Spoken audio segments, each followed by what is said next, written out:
special live coverage of severe weather that is unfolding mainly in Ontario continues. You are watching the Weather Network on this 8th of June.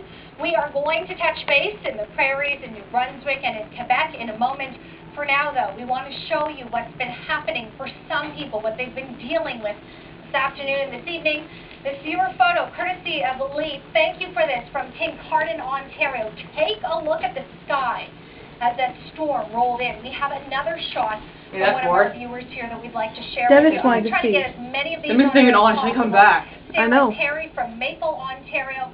Look at the clouds. You can almost make out the funnel in the background. Lots of reports of funnel clouds location. Outside of our studios here at the Weather Network, the lightning is so impressive.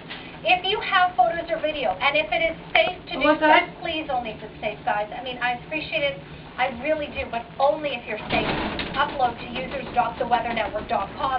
I was just on the phone with one of our extreme weather team members, number 1969 from the East Mountain in Hamilton, saying, you know what, this is quite the storm we're having here. That storm cell is tracking towards Stony Creek. I think it's going to be there within the next 9 minutes. It is then going to move in towards the Winona area. Very bad storm around the Burlington area, slowly pushing through Oakville. We are seeing quite a bit of lightning in the Oakville area as we speak. Toronto has reported some wind damage thanks to the thunderstorm cell that went through there earlier. There's another one approaching from the west. The storms in the southwest are weakening, but the storms that are further in the east around southeastern Ontario, those are the ones that are packing the punch.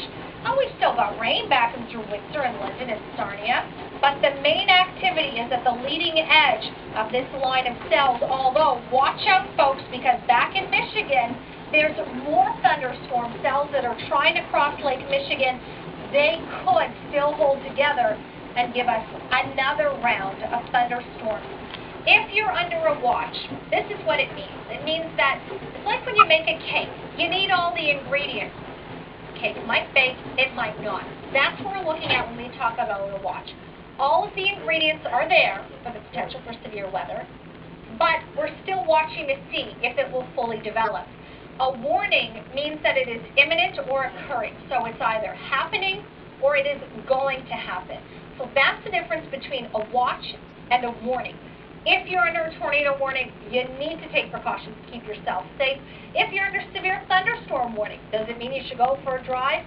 No, and I know you know that. We are looking at hail. We are looking at strong winds. We're talking winds about 100 kilometers per hour.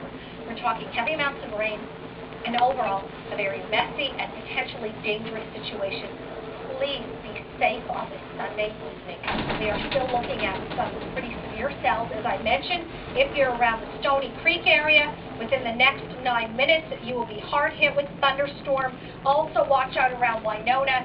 Pretty severe cell traveling through Burlington, moving through the Oakville area. Another storm cell could be pulling through Toronto. This is where the most active weather is currently. We had another strong cell move east of Brantford, and I want to say a big thank you to each and every one of you that have made sure that you're safe and that have gotten in touch with us after the storms have passed. We are looking at storms elsewhere across the country, so we want to get to this. Some heavier rains around eastern Nova Scotia, slicing through Bible Hill. Some thunderstorms slicing south of the Bundy through northern Nova Scotia.